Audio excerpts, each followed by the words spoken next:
1954, about 10,000 West Indians came to Britain.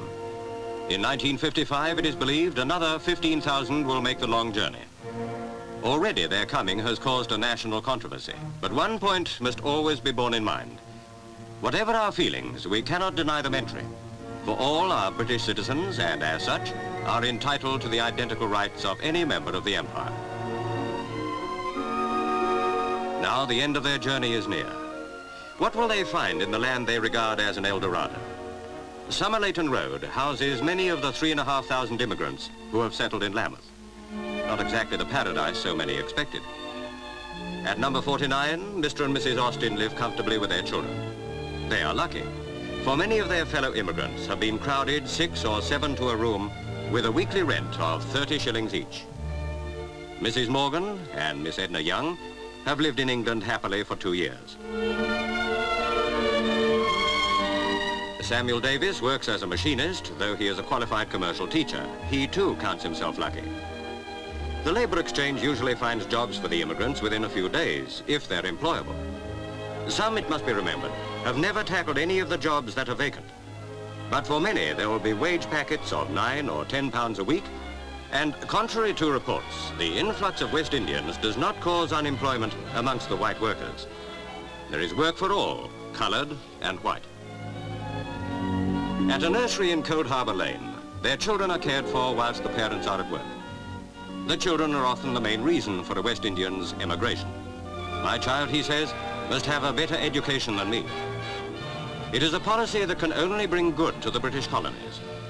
A plea for controlled immigration was taken to the Colonial Office by Lambeth's Mayor, Councillor White.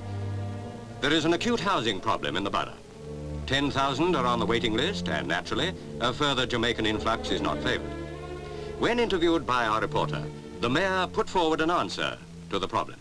First and foremost, of course, is the long-term policy that ultimately will have to be adopted.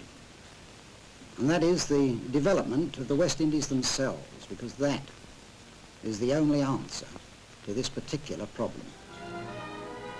The West Indies, the travel brochures tell one, are gay, sunlit islands, a tourist's paradise. The West Indian who works in the sugar plantations for a few shillings a day thinks differently. True, his music is gay and his homeland sunny, but hundreds of his friends have no work and there is no dole. Many years ago, Lloyd George referred to the islands as the slums of the empire. The ramshackle, overcrowded houses tell why.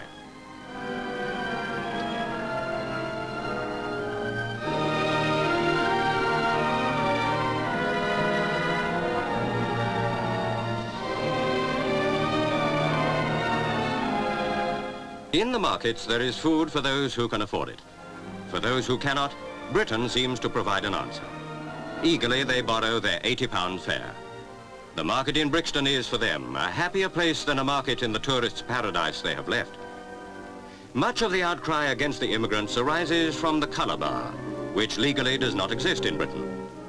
Nevertheless, we accept with little criticism the fact that thousands of white foreigners, including 15,000 former enemies, have made their homes in this country. Bill Strachan, in the centre, came from Jamaica during the war. He became an officer in the Royal Air Force and flew as a bomber pilot.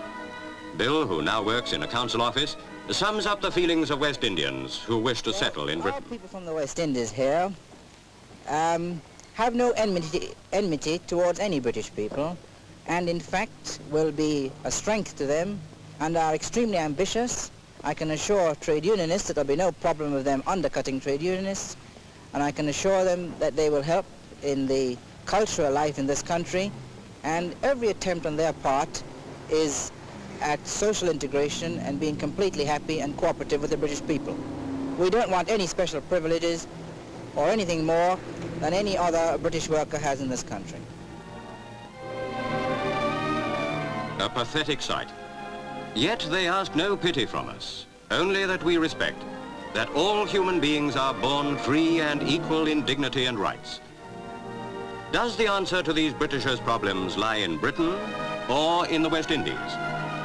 And yet perhaps, if we dig deep enough, we may find the solution hidden within the conscience of us all.